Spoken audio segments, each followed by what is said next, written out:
大家好，我係伍桂麟博士。我本身係一齊從簡殯儀社企嘅負責人啦，亦都係一個遺體嘅防腐師同修復師。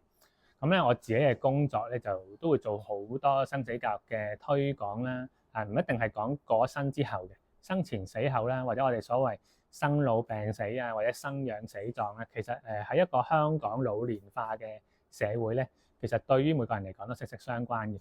而家我手上呢本書啦，叫做《生死教育講呢啲》。生死咧就可能對於大家嚟講，感覺上好似好嚴肅或者好沉重啦。但係我哋專登同唔同嘅參與者同埋一啲寫手啦，我哋嘅作者啦，都覺得其實我哋都相信呢本書咧要平易近人一啲咧，大家就會容易閱讀好多嘅。所以咧，其實呢本書即使有唔同嘅專家去寫都好咧。其實都希望可能個字數啦，都控制到2000字以下啦，甚至乎咧講嘅嘢咧都盡量有個基本嘅知識啦，點到即止啦，但又可以寫得有趣一啲。呢本書本身有4章嘅，第一章咧係以文史哲宗教為主嘅角度咧去討論，去講唔同嘅生死議題。基本上每一篇獨立都有佢自己嘅專家去寫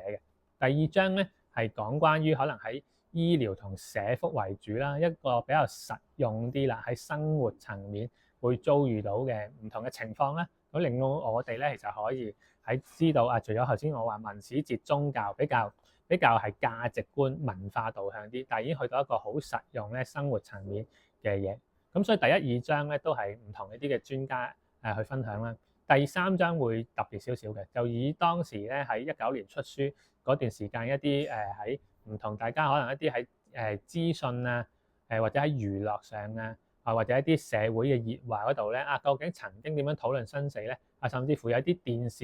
劇裏邊講過嘅一啲可能一啲生死嘅場面，究竟現實上係咪真係咁睇嘅咧？或者可能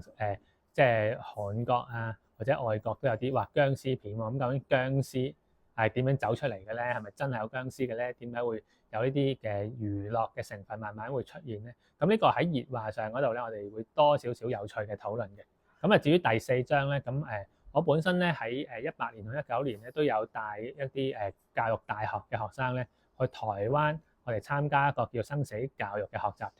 團。其實令到學生咧喺參與個過程咧，見到其實喺台灣嘅地方究竟點樣去推行生死教育嘅咧？或者當日佢哋嘅參與，佢哋會唔會即係叫激發咗佢哋嘅想像？將來如果佢哋做老師嘅時候，或者對佢哋自己自身有冇一啲喺即係生死觀上嘅衝擊咧？所以咧第4章咧反而係由一啲係教育大學嘅學生去寫翻喺旅程上咧佢哋自己一啲個人體會同生死觀嘅。所以希望咧生死教育講呢本書啦，都係一個可能喺呢方面嘅入門書，俾大家咧去認識多啲生死議題。希望大家咧睇嘅時候咧都會覺得係有趣啦，同埋都會有所得着嘅。